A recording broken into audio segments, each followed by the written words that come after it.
ஓம் சாய்ராம். முருகன் மிராக்கிள்ஸில் நம்ம ஷேர் பண்ண எல்லா வீடியோவுமே நிறைய பேருக்கு யூஸ்ஃபுல்லாக இருந்தது அப்படின்னு சொல்லியிருந்தீங்க.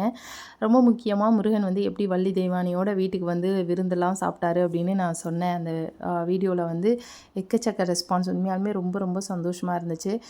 ஆக்சுவலாக எனக்கு இந்த கனவு வந்தபோது ரொம்ப கன்ஃபியூஷனாக இருந்தது. உண்மையாலுமே இது நிஜந்தானா, முருகர் கனவில் சொன்னது உண்மையா, இது நடக்குமா அப்படின்னு எனக்கு உண்மையாலுமே ரொம்ப பதட்டமாக இருந்தது. ஆனால் அவர் எப்படி கனவில் சொன்னாரோ அந்த கனவு அப்படியே உண்மையாகும்போது தான் எனக்கு ரொம்ப ரொம்ப சந்தோஷமாக இருந்தது. அது என்ன சொல்கிறது, அந்த நாளே எங்களுக்கு ரொம்ப ரொம்ப ஹாப்பியாக இருந்ததுன்னு வைங்களேன். ஸோ வந்தவங்க எல்லாருக்கும் நான் மஞ்சள் கலர் சுடிதார் எடுத்து கொடுத்தேன் இல்லையா, 3 பேர்த்துக்கும் மஞ்சள் கலர் சுடிதாரை தாம்பூலமாக வச்சு கொடுத்துட்டு போகும்போது தான் யோசித்தேன். இந்த 2 விஷயம், அதாவது பாபா, முருகர் 2 பேருமே இவங்க 3 பேர்த்துக்கும் பெரிய ஆசீர்வாதத்தை கொடுத்துருக்காரு அப்படின்னு எனக்கு அவங்க கிளம்புனதுக்கப்புறம் தான் தோணுச்சு.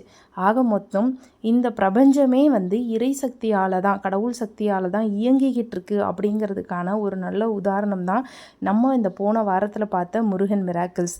ஸோ நல்லா இருந்ததுன்னு சொன்ன எல்லாருக்கும் நன்றிகள் பல.